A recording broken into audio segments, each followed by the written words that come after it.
মুক্তির চক্রান্তে হাসপাতালে মৃত্যুর মুখে ঋতুজা। বিস্তারিত জানতে লাইক দিয়ে সম্পূর্ণ ভিডিও দেখতে থাকুন। কম্পাস নিজে হাতে বিহানকে স্যুপ খাইয়ে দিলে মাহি এসে ভিডিও করে মোনাকে পাঠাতে চায়। তখন মুক্তি নিষেধ করে বলে যে মোনাকে পাঠিয়ে কি হবে, শুধু শুধু রেগে যাবে, ঘরের জিনিসপত্র ভাঙাভাঙি করবে। আর মাথায় রাখিস, দুদিন পরে অখিলেশ আমাকে বিয়ে করবে, তারপর এই বাড়ির মালিক হব আমি, তাই আমি যেটা বলবো সেটাই করবি। তখন মাহি বলে, আমি তো তোমার কথা মতোই কাজ করি, কিন্তু তুমি আমার পকেট মানি দেবে তো? তখন মুক্তি বলে, আমি যা বলবো সেটা করলে তুই সব পাবি। এরপর রাতের বেলায় মুক্তি ঋতুজাকে বিষাক্ত ওষুধ খাইয়ে দেয়, তার ফলে ঋতুজা অসুস্থ হয়ে পড়ে। এরপর স্বপ্নে কম্পাস তার মাকে মেরে ফেলার স্বপ্ন দেখলে ঋতুজার কাছে যায়। রুমে যেতে গিয়ে দেখে মুক্তি ঋতুজার রুম থেকে বের হচ্ছে, তাই কম্পাস তাড়াতাড়ি ঋতুজার কাছে যায়।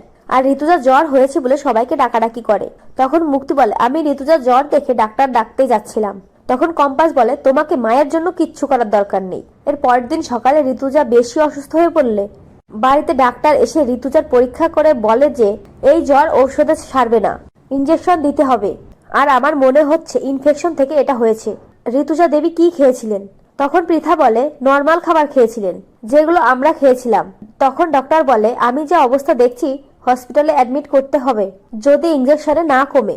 এদিকে কিঞ্জল অখিলেশকে বলে, আমি বাড়িতে উকিল ডেকেছি, বৌদি বারবার অধিকারের কথা বলছিল, তাই বাবার দলিলটা একবার ভালো মতো পড়ে নেওয়া দরকার। তখন অখিলেশ বলে, ঠিক আছে, আমি যত তাড়াতাড়ি সম্ভব মুক্তিকে বিয়ে করতে চাই, এবং বাড়িতে উকিল আসলে সত্যি জানতে পারি দলিলে সত্যি ঋতুজার অধিকার বেশি, তাই দলিলে সই করে ঋতুজার অধিকার বঞ্চিত করবে, সেটাই প্ল্যান করে।